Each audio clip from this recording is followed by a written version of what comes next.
Hello and welcome to Business Reporter. I'm Alistair Green and today we're talking about big data. And joining me is David M. from Kaspersky Lab.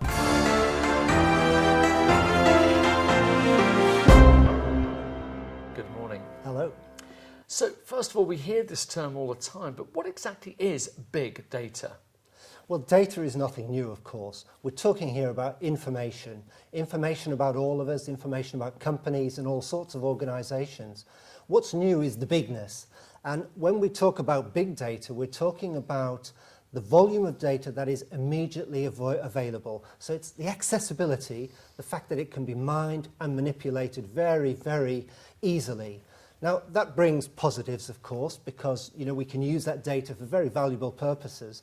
There's a potential negative side, of course. Knowledge is power, and if that information falls into the wrong hands, then it becomes a potential threat to all of us. And what are the dangers if we fail to protect our big data? Well, I think there's two sides to this. One is people who look after our personal information have a duty of care to all of us to make sure that that doesn't leak out. But we as individuals also have a responsibility really to make sure that we do the best we can to secure our data. So when we're accessing it using sensible passwords, for example. You mentioned passwords there, but what are the other sort of examples that there are of the threats and what we can do to overcome them?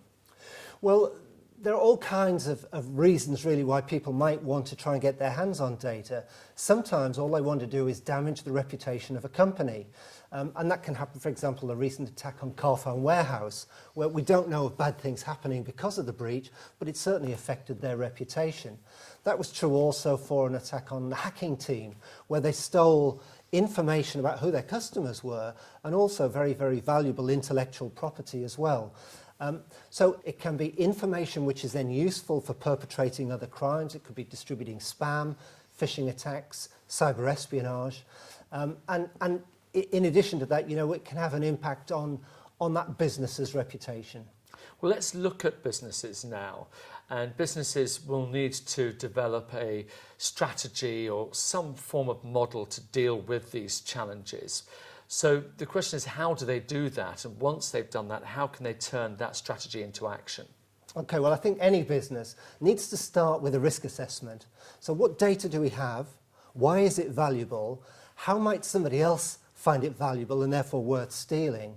And from that sort of risk analysis, you then start to look at, well, what do we need to defend and how do we defend it? And ultimately, the solution to that is going to come down to, I think, on the one hand, technology, which will help you defend that, but also policies and procedures. And finally, making sure that your staff are aware of what the potential dangers are so that actually, they can form a strong link in the security chain, not a weak link in the chain.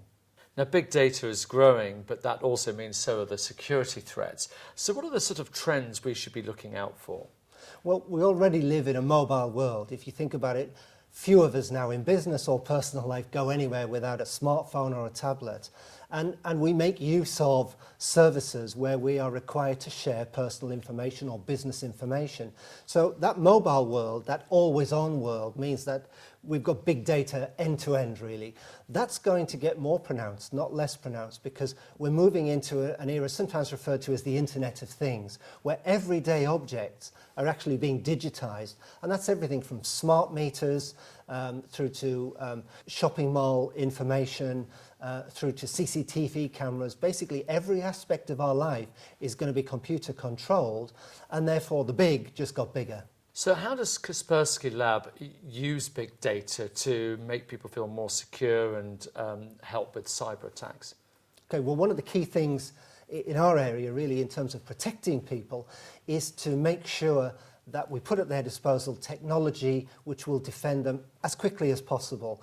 What we use is something called the Kaspersky Security Network. It's a cloud-based infrastructure, and it forms a sort of neighbourhood watch, a global neighbourhood watch. So every protected computer is sending information about threats that they're seeing back to the centre, where we're kind of aggregating all of that, and we're able to turn around protection for everybody in the neighbourhood watch in real time. Well, it's been fascinating finding out a little bit more about big data and the security implications. David M. from Kaspersky Lab, thank you very much indeed. Thank you.